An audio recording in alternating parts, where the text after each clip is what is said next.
Hello ladies and gentlemen, my name is ShinoBazuxX, I'm your gaming and anime ninja, and welcome to another episode of Shino's Shrine Picks. Let's get right into it. Alright then boys and girls, today in the Shrine we're starting off on the killer side, and up first today we have Surveillance.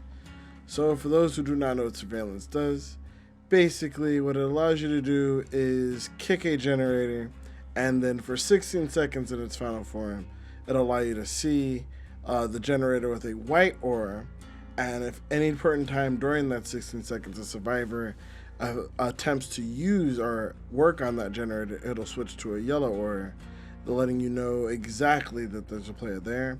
On top of that, it also increases the range in which you can hear a generator being worked on by about 8 meters, which isn't super large, but still useful.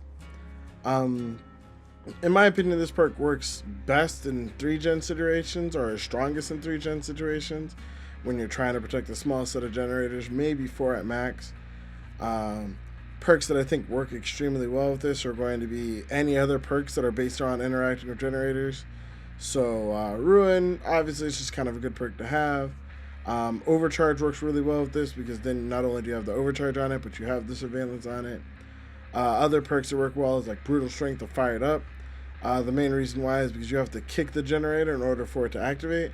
So using either Brutal Strength or Fire It Up to be able to kick that gen faster will be really good. Fire It Up especially good in a 3-gen situation or 4-gen generation situation. And Brutal Strength is kind of good all around, and also helps for things outside of protecting the gens themselves, which can be really useful. But generally this perk is essentially, as I said before, is used for kind of like a 3-gen stack or like a 4-gen stack, something like that. Something where you've got a decent amount of generators relatively close to each other, and you want to be able to kick all of them to kind of keep an eye to see where that, like, last 2 or last, 3 survivors are going to pop up, what they're going to try to work on. It's not one of my favorite detection perks, if I'm honest. I prefer something like Whispers, but as I said, it can be really useful, both for, basic patrols and for protecting gens towards the end of the game. It comes from the pig, so if you guys didn't already know that, it's one of the pig's perks. It's not one of the pig's best perks, but then again, I don't think she has too many good ones. But it is an interesting perk to run, and it can be a lot of fun depending on what you're getting into. And like I said, I know, like, for example, Hexy and a few other killers actually love this perk. I'm just not a huge fan. I feel like if I'm going to use the perk slot, I'd personally have Whispers. But if you don't have Whispers and you're just still leveling your pig or any other killer and this happens to come up, it's not a bad detection perk and not bad for patrols, and again, can be really powerful towards the end of the game to really help you pinpoint where those last survivors are. Okay, next up on the killer side of things, we have Knockout. Now for those who don't know, Knockout is a perk that comes from Leatherface. It's one of his teachables. It's a very strong perk in my opinion, and essentially how this perk works is it starts at 32 meters for tier 1, but 60 meters at tier 3.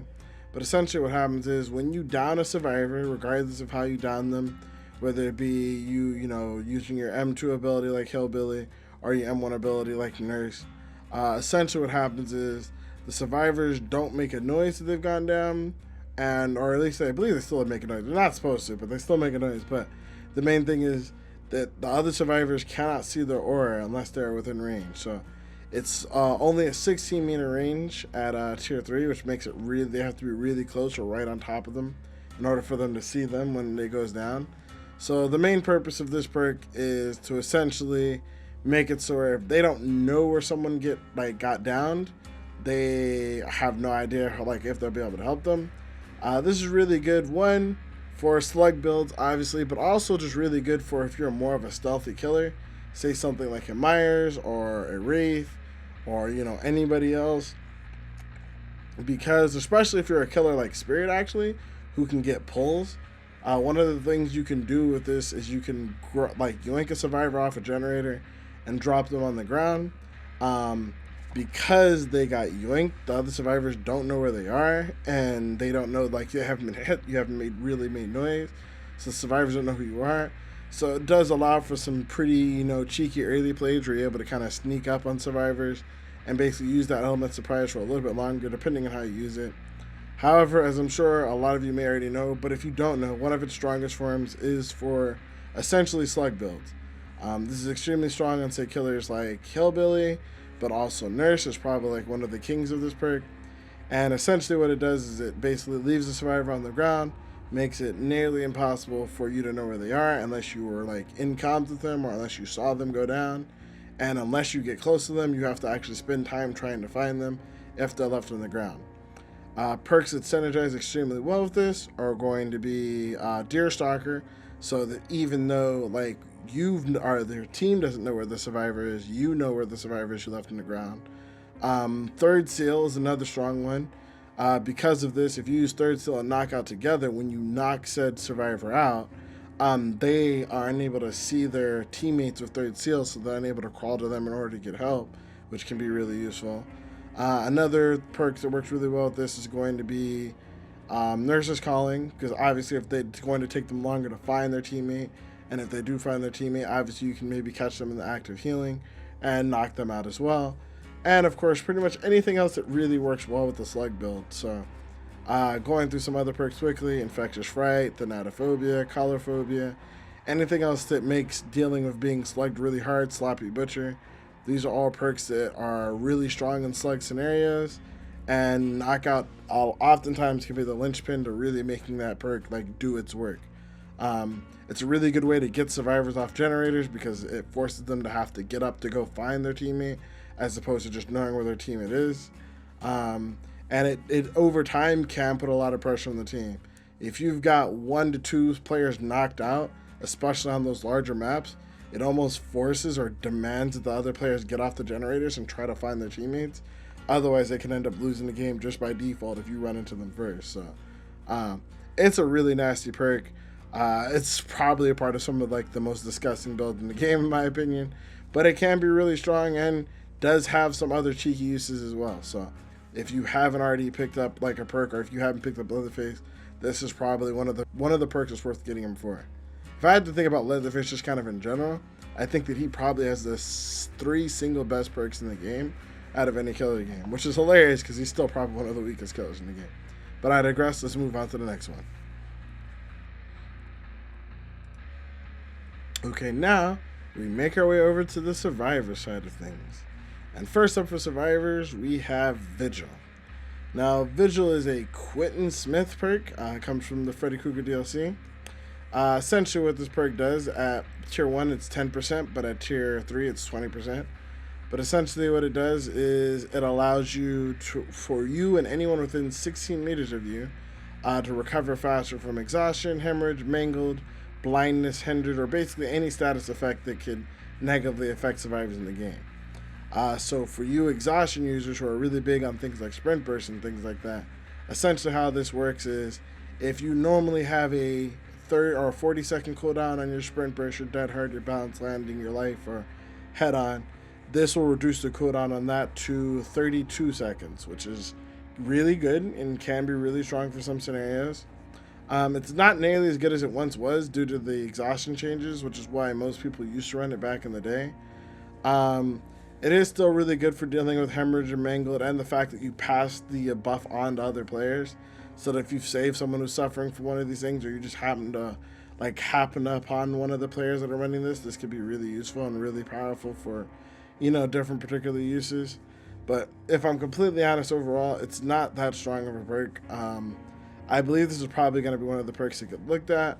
Although dealing with things like hemorrhaging and mangled and things like that can be really important, a lot of times this perk was only really used for its exhaustion buff, because you never really know when killers are going to use those things, and it's really hard to decide if the killer having those things is really going to be a hamper or a detriment to you in game. It's kind of a toss-up. You're basically running a perk and hoping that a killer uses something that negatively affects you, but if they don't, you just wasted a perk slot, which is why the exhaustion used to be really good. But since the exhaustion changes, it's still decent. You still get your sprint burst a full 8 seconds faster, but outside of using perks like sprint burst, it's just not really worth it. That being said, if you are going to run this, I would say still run it with an exhaustion perk, and I personally would recommend running one of the 2 exhaustion perks you use the most. So it'd either be using, Vigil with sprint burst or Vigil with life. Those are probably the 2 exhaustion perks you're going to get the most use out of. Balance landing could be, but unfortunately, in order to use the exhaustion part of balance landing, you have to fall from a high place. And you're not always doing that unless you're going out of your way to do it, which kind of defeats the purpose. So personally, I think if you're going to be using Vigil, it's probably to use with one of the other exhaustion perks to try to eke out a little bit extra out of it and get a couple extra sprint bursts here and there when you feel you might need it. Again, this can be really good, especially because every time you throw a pallet, vault a window, or slide a pallet, that second still counts towards your exhaustion cooldown. So using those along with Vigil can get you that sprint burst a little bit faster, or that life a little bit faster if you're in the middle of a chase, which could be super good for getting you out of a sticky situation. So that's just kind of my thoughts there. Okay, and last up on the Survivor side, we've got Alert. Now, Alert comes from the Spark of Madness DLC. It is one of the teachable perks from Faming. I actually haven't used this perk too much, and they actually did do a massive buff to this perk. So I do think it is like much better than it was when it first came out of release. But essentially, for those who don't know, what Alert does is essentially whenever the killer performs a break action. So this includes breaking a pallet, breaking a generator, or anything they've got to kick. It's 3 seconds at tier 1, I believe 6 seconds at tier 3. But essentially what it does is it alerts you to the killer's location, and it is map wide. So if the killer kicks a generator or breaks a pallet anywhere on the map, you know exactly where they are, and you can see their aura for like a full 5 to 6 seconds, which is really strong for basically knowing the killer's location. It's really good for newer players. That seems to be kind of the theme for a lot of Fang's perks.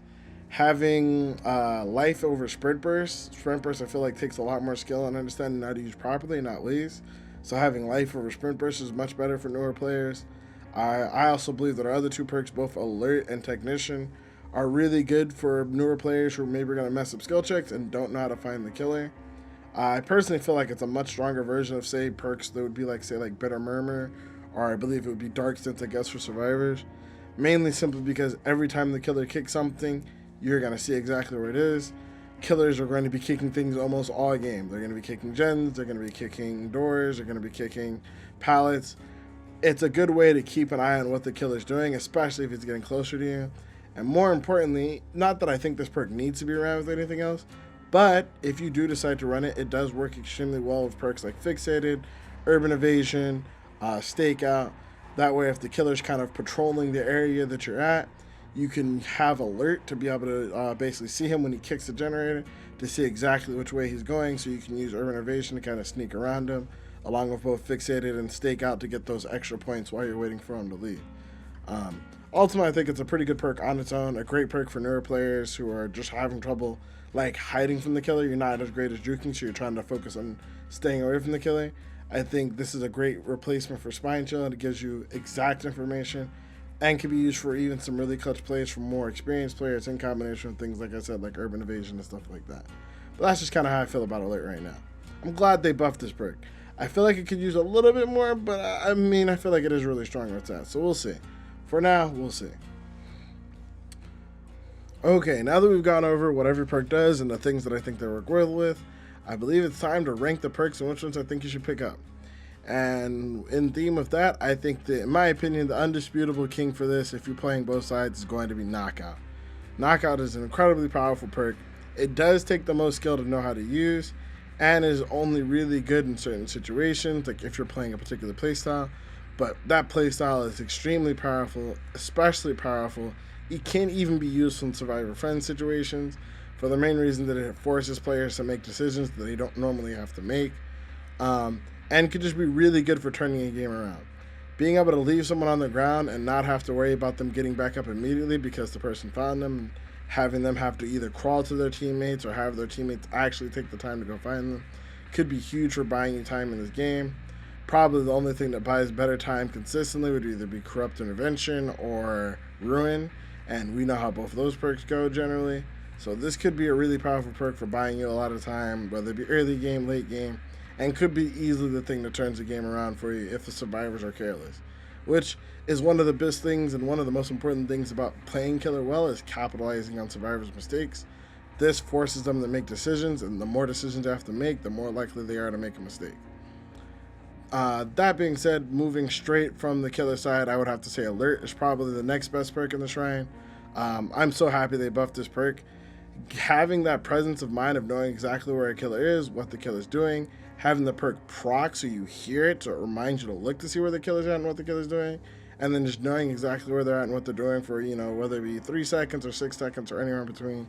Just having that information is so powerful, especially to a newer player, so that you can know when you have time, know when you don't have time, know when you need to move, and all those things. The most important thing, I think, for a new survivor is getting information, and any survivor is just having information, and I think Alert does a great job of that. While, like, it's something that's worth using a perk, that type of information is worth a perk slot, in my opinion. Whether you're new or whether you're super experienced, there's a lot you can do with that information. So I think Alert is probably easily the second best perk to pick up. Last, or third but not least, is going to be Surveillance. I do think Surveillance is kind of more of like an acquired taste. I do know quite a few people who love using this perk for a lot of different reasons. And again, as I said, it is amazingly good in 3-gen scenarios where you only have 2 or 3 survivors left and you're trying to make sure you know exactly where these guys are going. But if you're left in one of those scenarios and you're like, you know what this is what you're shooting for, a 3-gen or 4-gen is what you're going for in your game, this perk can be really good for like knowing exactly where you need to be so you're not wasting time or anything else, or not wasting time chasing whispers or things like that, especially if you're a little inexperienced using perks like whispers and things like that as well. I think Surveillance is probably the second best out of the killer perks and the third best perk in the Shrine to grab overall. And lastly, we have Vigil.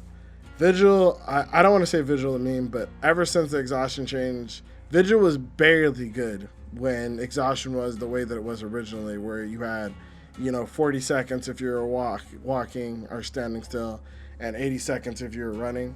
In those scenarios, Vigil can be considered decent, and could be considered something that is worth running. But with the new exhaustion changes being as they are, Vigil is a meme at best. Running a perk to deal with like a status effect that the killer may or may not even use is extremely silly. And unfortunately, it doesn't, like, the time it takes off exhaustion doesn't like make exhaustion perk strong enough to be worth running 2 perks just for 1 exhaustion perk. One suggested change I'd have for Vigil would be maybe running Vigil, like forces old exhaustion back or something like that. That could be interesting, and then you could maybe argue it'd be worth running, being able to have the cooldown while sprinting. I think there'd be quite a few people who'd actually consider running Vigil if that was the case. But as it stands now, along with pretty much all of Quentin's perks, they're kind of a meme and not really worth your time. I think his best perk is Pharmacy, and Pharmacy is still easily trumped by Plunderer's Instinct, which is a free perk that anybody can grab. So I would say save Vigil for last if you pick it up at all. But that's just kind of my thoughts on what's going on in the Shrine this week. Either way, with that out of the way, we've gone over, and that's it for today's video and this week in the Shrine of Secrets. If you want to come to my stream to ask me about the Shrine, or any of the perks, or any of the perks that complement these, or anything like that, or if you just want to see some cool builds with any of these perks using the Shrine this week, feel free to come by my stream. I stream just about every day, Monday through Friday. You can find the link to that in the description down below. But either way, I want to thank you guys so much for watching, and until next time, my name is ShinoBazu. I'm your gaming and I'm a ninja, and I'll catch you guys later, alright? Deuces.